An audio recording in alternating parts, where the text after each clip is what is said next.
Hello बच्चों, स्वागत है आपका मेरे चैनल भारद्वाज क्लासेस पर। और आज की क्लास में हम पढ़ने वाले हैं pair of linear equations in two variables. Class 10th maths का चैप्टर है, इंपॉर्टेंट चैप्टर है। और चलो इस चैप्टर को जब स्टार्ट करते हैं तो स्टार्ट करने से पहले हम देखते हैं कि भाई यहाँ पर जो वर्ड यूज किए गए हैं pair of linear equation in two variables means जो चैप्टर का नाम है मैं पढ़ना क्या है पहले वो सीखते हैं थोड़ा सा। ठीक है, अब देखो यहाँ सबसे फर्स्ट चीज जो हम देखते हैं ना वो है वेरिएबल्स।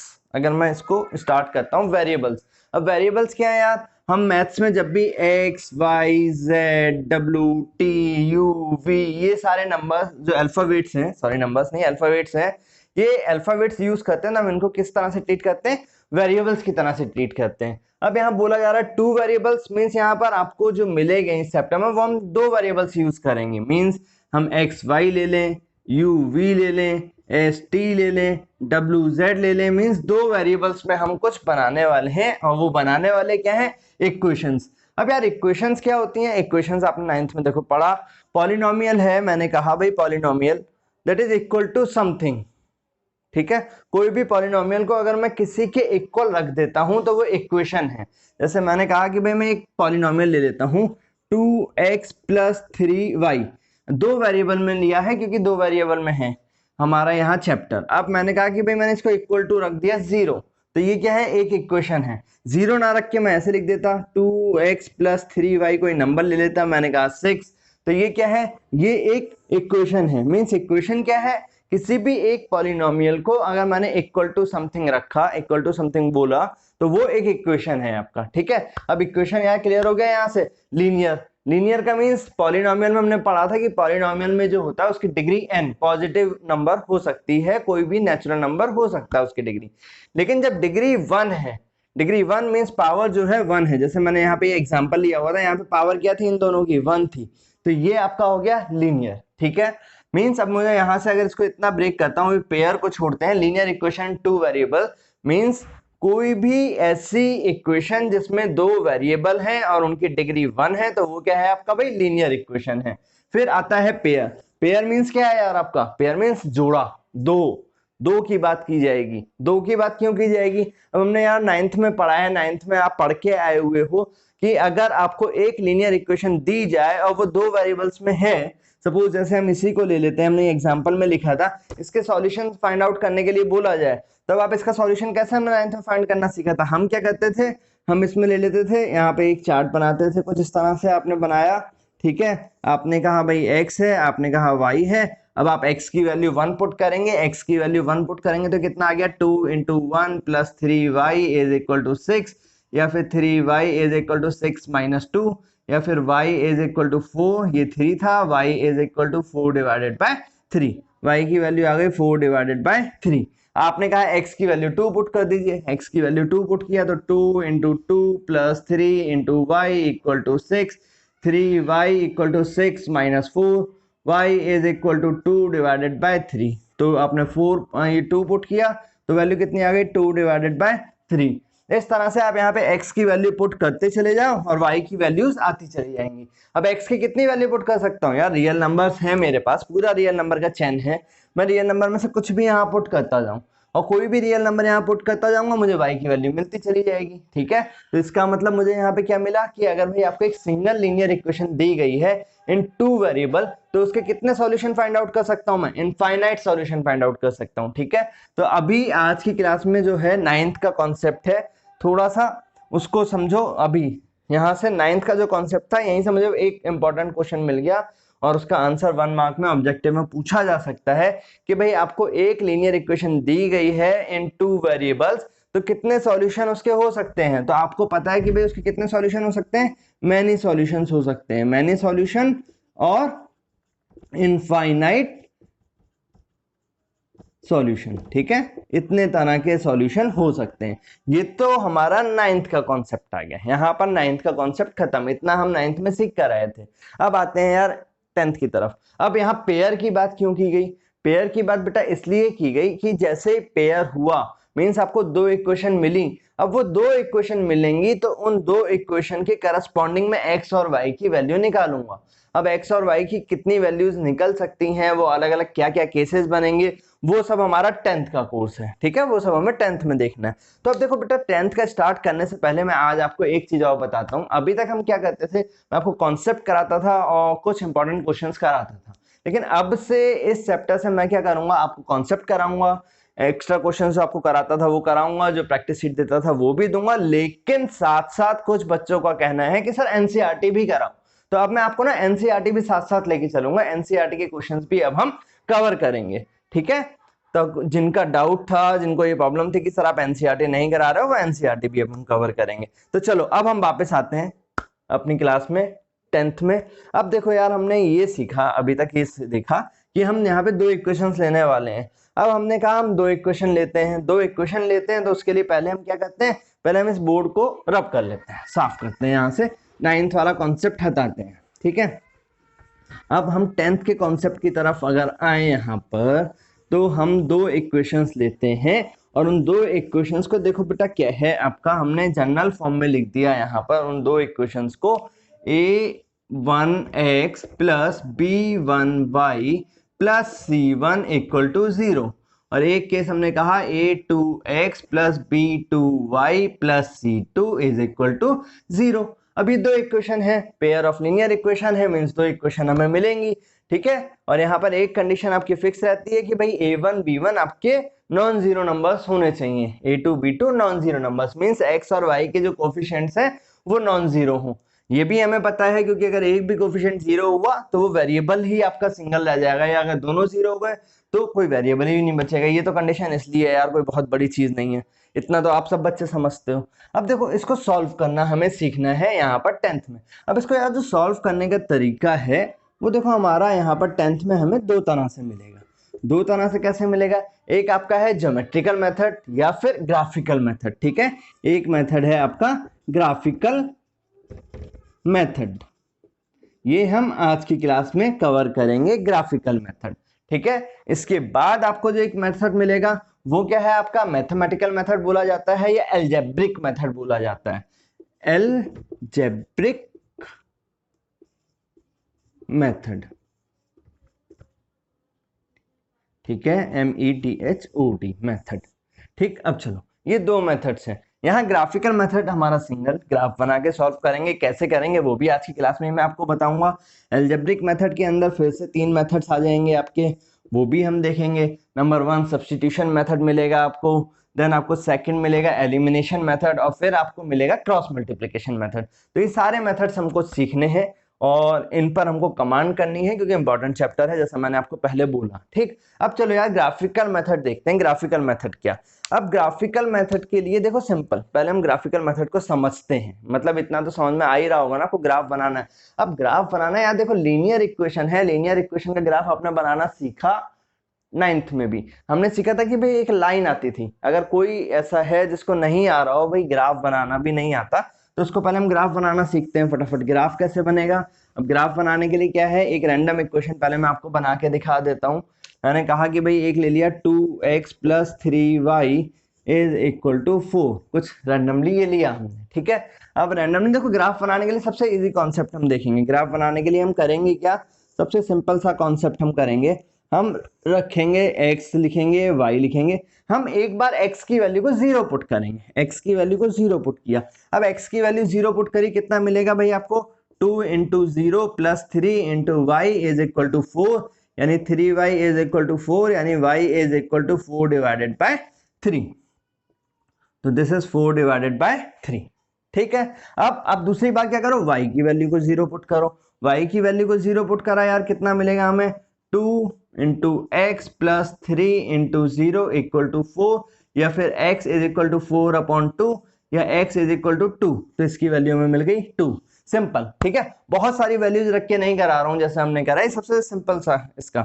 अब हमें करना क्या है भाई, हमें ग्राफ बनाना है, तो हमें चाहिए कोऑर्डिनेट चाहिए, ये हमें पता है, ये x एक्सिस होता है, ये हमारा y एक्सिस होता है। अब देखो हमें यहाँ से वैल्यूज क्या क्या मिली, कौन कौन से कोऑर्डिनेट मिले, तो ये कोऑर्डिनेट मिला था, ये हमें मिला था 0,4/3, 0,4/3, x के साथ y का ही लेना है, ध्यान रखना है। यहां से हमें मिला कितना 2,0, ठीक है। कुछ दो कोऑर्डिनेट्स हमें ये मिल गए आपके, ये कोऑर्डिनेट जो है आपका x और y ये वाला है, और एक कोऑर्डिनेट आपका ये वाला है xy, ठीक है। अब देखो इन कोऑर्डिनेट्स को हम पहले ग्राफ पर प्लॉट करते हैं। तो मैंने सीखा है भाई पूरे के पूरे x एक्सिस पे y की वैल्यू 0 होती है और पूरे y एक्सिस पे x की वैल्यू 0 होती है। तो दिस इज 0,4/3, 4/3 मतलब 1.33 समथिंग 1, ठीक है। और 0 तो हमारा x एक्सिस आपका है, 0 x एक्सिस का कोऑर्डिनेट, तो मतलब y पे, तो दिस इज 1, हमने कहा दिस वन इज 1 2 1 2, हमने यहां तक कर लिया, इससे ज्यादा अभी हमारा ये ग्राफ नहीं है, तो इतनी वैल्यू हमारी सिंपल सी। अब 0,4/3, तो 0 यहाँ रहा होगा कुछ आपका, ठीक है, पूरे y एक्सिस पे, 4/3 मतलब 1 पॉइंट, ठीक है 33, तो मैं कुछ यहाँ आ जाता हूँ, ये वाला पॉइंट हमने मान लिया रैंडमली, दिस इज 0,4/3। और ये लेते हैं 2,0, y की वैल्यू 0, x एक्सिस 2, तो 1 2, ये हो गया हमारा 2,0। अब ये पॉइंट हो गया, तो हमने ये बना दी भाई एक लाइन, ये हमारी लाइन बन गई। तो ये लाइन जो बनी है ये हमारा क्या है, इसकी लाइन बना के हमने देखी थी, इसकी लाइन बनी। तो ये लाइन बनाने का मेथड था हमारा ग्राफ बनाने का, और लीनियर होता है तो इसकी लाइन हमेशा एक स्ट्रेट लाइन बनती है, ठीक है।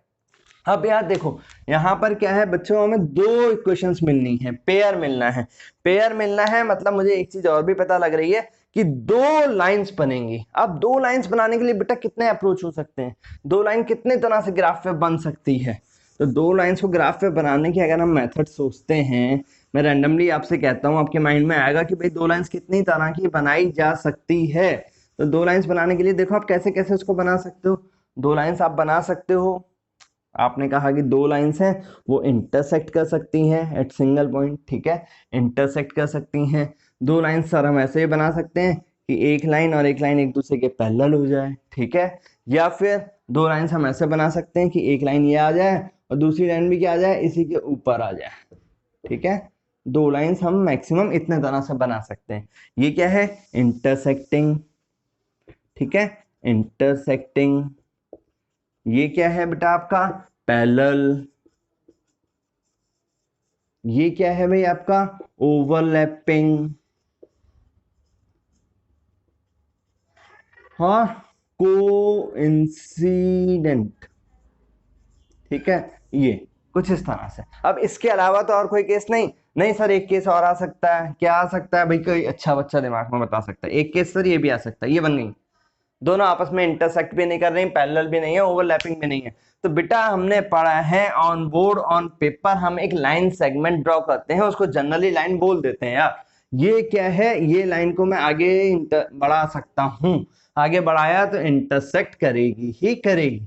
तो ये तीन केस ही आपके बन सकते हैं, ठीक है। मीन्स जो अब मुझे इतना एक रफली आइडिया मिल गया, ग्राफ बनाऊंगा तो उन ग्राफ में इन तीन तरह की लाइंस बनेंगी। अभी तीन तरह की लाइंस बनेंगी, तो देखो इन तीन तरह की लाइंस में क्या है, अभी ये जब इंटरसेक्टिंग है, लाइन बन रही है हमारी इंटरसेक्टिंग, तो इंटरसेक्टिंग में क्या है, एक पर्टिकुलर पॉइंट पे कट कर रही है, एक पर्टिकुलर पॉइंट पे, ठीक है। एक पर्टिकुलर पॉइंट पे कट करेगी मींस हम बोलेंगे इसका जो सॉल्यूशन आएगा यूनिक वैल्यू, यूनिक वैल्यू मतलब x और y की जो वैल्यू आएंगी उस पेयर ऑफ लीनियर इक्वेशन के लिए एक यूनिक वैल्यू आएंगी। यूनिक का मतलब x और y की कोई पर्टिकुलर वैल्यू ही उस इक्वेशन को सेटिस्फाई करेगी, और बाकी कोई वैल्यूज रखूंगा तो वो सेटिस्फाई नहीं करेगा। तो ये क्या हो गया आपका यूनिक वैल्यू या फिर सिंगल सॉल्यूशन, ठीक है। हम और क्या बोलते हैं इसको, सिंगल सॉल्यूशन, ठीक है। फिर हम आते हैं पैरेलल। अब पैरेलल में क्या है यार, दोनों लाइंस एक दूसरे को इंटरसेक्ट नहीं कर रही, कट ही नहीं कर रही, टच ही नहीं कर रही, मींस नो सॉल्यूशन। इस केस में हमें कोई भी सॉल्यूशन नहीं मिलेगा, मींस एक्स वाई की वैल्यू हम फाइंड आउट ही नहीं कर पाएंगे, ठीक है। अब ओवरलैप, इंटरसेक्ट, हर पॉइंट एक दूसरे के ऊपर ओवरलैप कर रहा है, लाइंस एक दूसरे के एग्जैक्टली ओवरलैप कर रही हैं, तो यहाँ पे क्या होगा, हर पॉइंट एक सॉल्यूशन होगा, और हर पॉइंट सॉल्यूशन होगा तो मैनी सॉल्यूशन। सॉल्यूशन को चलो फुल फॉर्म में लिख लेते हैं यहाँ पे, सॉल्यूशन, और इसको बोला जाता है इनफाइनाइट सॉल्यूशन, ठीक है। ये तीन केस आपको मिलेंगे। अब ये तीन केस मिलेंगे, ये तो हमने रैंडमली बनाया, अभी हम देखेंगे आगे कैसे मिलेंगे, कैसे आइडेंटिफाई करेंगे, वो भी हम आज ही की क्लास में सीखने वाले हैं, ठीक। अब ये हटाता हूँ फटाफट, अब इतना तो बेटा आपकी समझ में आ गया। अब देखो यार, अब रैंडमली मैंने कहा कि भाई आपके इतने तरह के ग्राफ बनेंगे, ठीक है। तो इतने तरह के ग्राफ बनेंगे, तो मैंने ये जो इक्वेशंस लिखी थी आपकी, अब देखो इसको क्या है, जनरल इक्वेशंस के फॉर्म में जो हमने लिखा हुआ था, तो यहाँ पर मैं एक इक्वेशन लेता हूँ। हमने कहा भाई 2x plus 3y is equal to 6। फिर हमने कहा 3x plus 2y is equal to 8। कुछ रैंडमली हमने ये कहा। अब इसका सॉल्यूशन बनाना है, इसका ग्राफ बनाना है। तो ग्राफ बनाने के लिए बेटा देखो मैंने क्या कहा था कि आपको बनाना है कुछ इस तरह से। आप ये लिखेंगे, ठीक है, सिंपल वाला, सबसे इजी तरीके से बता रहे हैं। और अभी हम कह देते हैं ये लाइन 1 है, ये लाइन 2 है। तो फॉर लाइन 1 x लिखा, y लिखा, x की वैल्यू 0 लिखी, x की वैल्यू 0 लिखी, तो y की वैल्यू कितनी आ गई? देखो ओरल बता सकते हो, 2 0 प्लस 3y 6, ये तो पूरा 0 हो गया, तो ये हो गया y की वैल्यू 2। तो मीन्स दिस इज 2। y की वैल्यू 0 लिखी, फटाफट y की वैल्यू 0 लिखी, तो x की वैल्यू कितनी आ गई? 3। निकाल सकते हैं 2x plus 3 0 equal to 6, x is equal to 3। ठीक है, मिल गए कोऑर्डिनेट। कोऑर्डिनेट मिल गए, तो भाई हमें कोऑर्डिनेट मिल गया, तो हम इसको ड्रॉ करने की तैयारी करते हैं। ड्रॉ करने की तैयारी करेंगे। कोऑर्डिनेट क्या है? 0,2। 0,2 कोऑर्डिनेट मैंने लिख दिया, 0,2 एंड 3,0। अब 0,2 तो सर 1 2, दिस वन इज 0,2। 3 0, 3 0 मतलब 1 2 3, दिस वन इज 3,0। ये बनाया हमने यहाँ से और ऐसे आ रहा है, ठीक है। ये वाला पॉइंट आपका थोड़ा सा इधर हो गया, ध्यान रखेंगे। अब उसके बाद फॉर लाइन 2, लाइन 2 किया तो मुझे क्या मिला? फटाफट से ये बनाया, ये बनाया, x बनाया, y बनाया, और हमने वैल्यू रखी। x की वैल्यू अगर हम 0 पुट करते हैं, x की वैल्यू अगर 0 पुट करी तो देखो y की वैल्यू कितनी आ गई आपकी? x की वैल्यू 0 पुट करते ही x इक्वल टू 0 अगर हमने करा तो y की value plus 2y equal to 8। तो this is y is equal to 8 divided by 2 means 4। आ गई 4। y की वैल्यू 0 पुट करी, y की value 0, 3 into x plus 2 into 0 equal to 8, या फिर x की वैल्यू आ गई 8/3, या फिर 3 2 6, और बचा आपका कितना? 2। ठीक है, तो ये हो गया 2.6, ठीक है, 18। अब कुछ इस तरह से आपका चलता जाएगा 2.666, तो इसको हम 2.7 के अप्रॉक्स मान लेते हैं। 2.666 मीन्स अप्रॉक्सी 2.7, हमने इतना मान लिया इसको, ठीक है। अब अगर ये इतना आ गया तो यहाँ से वैल्यू मिल गई अप्रोक्सीमेट 2.7। अब 2.7 है बेटा ये आपका, तो कोऑर्डिनेट कितना आ गया? कोऑर्डिनेट मिला 0,4 एंड 2.7, 0। चलो 0.4, 1 2 3 4, 0.4, 2.7, 2.7, कहाँ आएगा भाई? इसके बीच में आएगा, ये था, तो ये आ गया आपका कुछ 2.7, अब लाइन जो आएगी वो लाइन कैसी आएगी? कुछ इस तरह से आ गई। लाइन आ गई ऐसी, मतलब वो एक जगह पे क्या कर गई आपकी? इंटरसेक्ट। अब इंटरसेक्ट करिए मतलब जो ये वाला पॉइंट है, ये पॉइंट यार क्या है? दोनों लाइंस के ऊपर आ रहा है बेटा, दोनों लाइंस पे, मतलब यही वो x और y की वैल्यू है जो हमारा सॉल्यूशन होगा। तो अब अगर ऑन ग्राफ पेपर है तो आप देखो यहाँ से इसको x की वैल्यू और ये ड्रॉ करके y की वैल्यू निकाल सकते हो आराम से। ये हो गया इसका सॉल्यूशन। अब अगर ये सॉल्यूशन है बेटा, तो देखो यहाँ पे हमें एक केस इंटरसेक्टिंग का मिला। इंटरसेक्टिंग मतलब सिंगल सॉल्यूशन। अब इस केस में देखो एक चीज और सीखते हैं। अब अगर मैं यहाँ पर निकालता हूँ इंटरसेक्टिंग में a1/a2 मीन्स x और x का रेशियो, a1/a2, तो a1/a2 कितना है? 2/3, ठीक है, 2/3। b1/b2, b1/b2 कितना मिला हमें?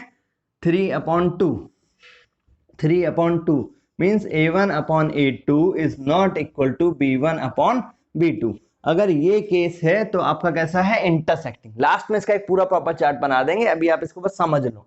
ये हो गया आपका a1/a2 मीन्स इंटरसेक्टिंग लाइंस होंगी। अगर मुझे दो इक्वेशन दी गई हैं तो मैं ये देख के भी बता सकता हूँ कि इंटरसेक्टिंग कब है। कब है?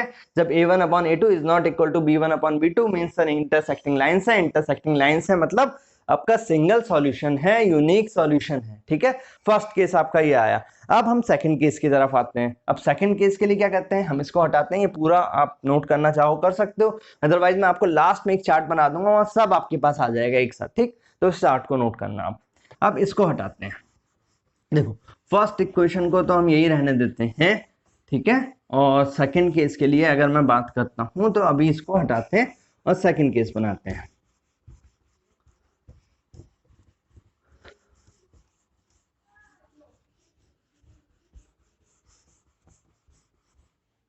अब या केस टू लेते हैं। यहां पर हमें एक इक्वेशन फर्स्ट वाली मैंने वही रहने दी है, फिर एक दूसरी इक्वेशन ले लेता हूं मैं। यहाँ पे मैंने कह दिया भाई ये वाली आपकी जो दूसरी इक्वेशन है इसको हम देख लेते हैं। This is 8x plus 12y is equal to 24, equation number 2।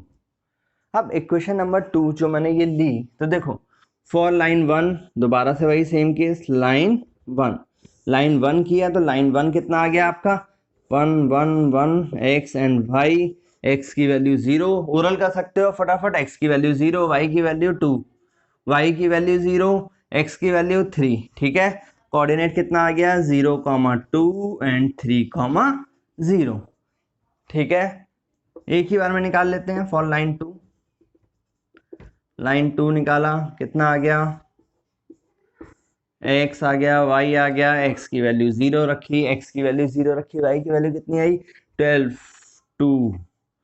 ठीक है, इसकी वैल्यू अगर मैंने 0 रखी, y की वैल्यू 0 रखी तो कितनी आई 8 3। देखो यार ये कितना आया 0, 2, ये कितना आया 3, 0। सेम आ गया आपका, सेम कोऑर्डिनेट्स मिल रहे हैं, मतलब 1 2 3, मैक्सिमम 3 तक 1 2 3 ऐसे ही कुछ हमें मिलना है, तो हम इतना ही बनाते हैं। अभी लेते हैं 0, 2। 0, 2 कहाँ आया, ये आ गया आपका 0, 2। ये कितना आया 3, 0, 3, 0। अब लाइन फर्स्ट लाइन बनाई, सेकंड लाइन देखी तो सेकंड लाइन भी इसी के ऊपर ओवरलैप आ गई। मतलब ये क्या मिला आपको, ओवरलैपिंग केस मींस हमने सीखा था लाइन जितनी जगह टच होंगी वो उसके सॉल्यूशन होंगे। तो यार या तो हर पॉइंट पे एकदम एग्जैक्टली टच हो रही है, तो इसके हर पॉइंट क्या है, इसका सॉल्यूशन है, और हर पॉइंट सॉल्यूशन है तो मतलब सॉल्यूशन कितने होगा इसके, मैनी सॉल्यूशन। ठीक, अब मैनी सॉल्यूशन ये मिला आपको, मैनी सॉल्यूशन या फिर इनफाइनाइट सॉल्यूशन। अब यहाँ पे चेक करके देखते हैं फटाफट क्या मिलेगा हमें।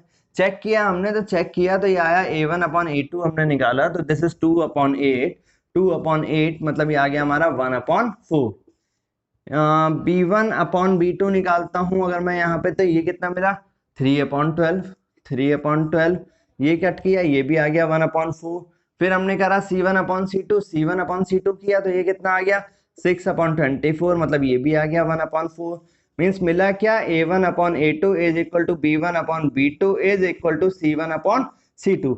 जब सबके सब आपस में इक्वल हैं, तीनों रेशियोज आपस में इक्वल हैं, तो हमारी लाइन कैसी होगी, तब हम बोलेंगे कि भाई हमारे जो दो लाइंस हैं उनके इनफाइनाइट सॉल्यूशंस हैं, मैनी सॉल्यूशंस हैं। ठीक है, ये केस आपको मिल गया केस 2।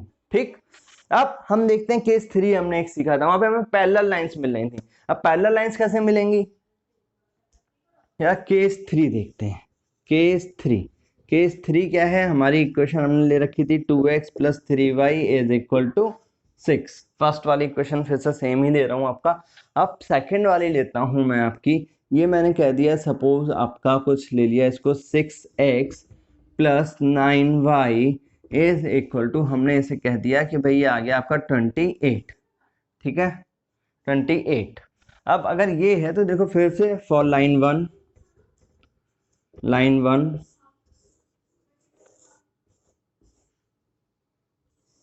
ठीक है, लाइन 1 कहा, x कहा, y कहा, x की वैल्यू 0 रखी, y की वैल्यू 2 आ गई। अब तो याद हो गया, y की वैल्यू 0 रखी, x की वैल्यू 3 आ गई। ये तो सिंपल सा। कोऑर्डिनेट फिर से लिखते हैं 0, 2, 3, 0। फिर इसके लिए लिखा फॉर लाइन 2 कहा, तो मतलब ये क्या आ गया आपका, x आ गया, y आ गया, x की वैल्यू 0 रखूंगा, तो y की वैल्यू कितनी आ गई 28/7, सॉरी 28/9। y की वैल्यू 0 रखी तो इसकी वैल्यू कितनी आ गई 28/6। ठीक है 28/6 कुछ इतना। अब अगर इसको ग्राफ को बनाते हैं तो देखो ग्राफ को बनाने के लिए मुझे क्या चाहिए 1 2 3 1 2 3 कुछ ये कहा। दिस इज 0,2 0,2 हमें पता है, 3,0 हमें पता है, हमने बना दिया, ये आ गया इतना हमारा। ठीक है अब आते हैं हम 0,28/9। तो 28/9 कितना होगा, देखो यार ये है 27, 9 3 जा 27, बचेगा 1 और 1 बचेगा तो 0 लगाएंगे तो वो 9 आ गया, तो 3.1 समथिंग। ठीक है इसी तरह से ही चलता जाएगा 3 पॉइंट, तो ये वाला हमने ले लिया, तो ये लेंगे तो ये कितना आ जाएगा आपका, इसको हम बोल सकते हैं 0 3.2 3.111111 ऐसे ही चलेगा ये वाला, तो 3.1 ले लेते हैं रफली। तो ये आ गया 1 2 3 3.1, ये आ गया कुछ आपका 0,28/9 ये आ गया। अब 28/6 तो ये कितना आएगा आपका, ये आएगा आपका 4.4 बचेगा, 0 लगाऊंगा 4.6 मतलब ऐसा कुछ 4.6 कह रहा हूं, तो रफली हमें चाहिए this one is 4 and this one is 5, तो 4.6 थोड़ा यहाँ पर, ये आ गया हमारा कितना था 28/6 इंटू 0। अब अगर मैं इस लाइन को ड्रॉ करता हूं तो ये लाइन आ गई कुछ हमारी इस तरह से। ठीक है this is line 1, this one is line 2। तो अब इस वाले केस में देखो यार ये कैसा मिला मुझे, ये मिला पैरेलल। पैरेलल कहीं पे कट कर रहा था क्या, कहीं पे कट ही नहीं कर रहा था, कहीं कट नहीं कर रहा था, मतलब केस क्या है आपका, नो सॉल्यूशन का केस है। नो सॉल्यूशन है मतलब यहाँ पे अगर मैं निकालता हूँ, चेक करता हूँ क्या मिल रहा है मुझे, a1/a2 जब मैंने निकाला तो ये मिला मुझे 2/6 यानी 1/3। b1/b2 निकाला तो ये मिला मुझे 3/9 मतलब 1/3। c1/c2 निकाला तो क्या मिला 6/28। ठीक है 6/28, अगर इसको कट भी करते हैं तो 14 मतलब a1/a2 is equal to b1/b2 is not equal to c1/c2। ये केस मिला मुझे, तो ये है हमारा पैरेलल का। तो बेटा देखो अब मैं आपको फाइनल चार्ट बना के देता हूँ, उस चार्ट में 2 वर्ड्स और इंट्रोड्यूस करूंगा, वो भी बताऊंगा। चार्ट याद कर लो तो अभी तक की जितनी कहानी आज की क्लास में पढ़ी वो पूरी कहानी आपकी कवर हो जाएगी। ठीक है अब देखो बेटा अगर यहाँ पर हम फाइनल देखते हैं चार्ट, हमने कहा था कि भाई आपकी 2 इक्वेशन हैं a1x plus b1y plus c1 equal to 0 और a2x plus b2y plus c2 is equal to 0। ठीक है तो हमें जो केस क्या क्या मिले थे, हमें एक केस मिला a1/a2 is not equal to b1/b2। ठीक है इस केस में हमें कैसा मिलेगा भाई आपका यूनिक सॉल्यूशन, यूनिक सॉल्यूशन और सिंगल सॉल्यूशन, सिंगल। ठीक है सॉल्यूशन, और लाइंस कैसी होंगी आपकी इंटरसेक्टिंग, इंटरसेक्टिंग। ठीक है अब इसके बाद हम यहाँ पे बात करते हैं, हमें मिल सकता है a1/a2 is equal to b1/b2 is equal to c1/c2। Means यहाँ पर मिलेगा मैनी सॉल्यूशन, मैनी सॉल्यूशन और इनफाइनाइट भी बोलते हैं इसको, इनफाइनाइट सॉल्यूशन। लाइंस कैसी होंगी आपकी ओवरलैपिंग या कोइंसिडेंट। ठीक है फिर मिलेगा a1/a2 is equal to b1/b2 is not equal to c1/c2 means no solution. और लाइन कैसी होंगी आपकी पैरेलल लाइंस, पैरेलल। ठीक है अब बेटा देखो ये इसके बाद एक टर्म आजकल और मिलने लगा है, सीबीएसई और पूछने लगी यार ये तो चार्ट सब याद करते हैं, तो अब उन्होंने क्या किया, अब उन्होंने एक और वर्ड यूज कर दिया यहाँ पे कंसिस्टेंट और इनकंसिस्टेंट। तो देखो कंसिस्टेंट का मतलब है, आप सिंपल सा याद रखो, कोई भी ऐसी लाइन जिसका सॉल्यूशन मिल सकता है।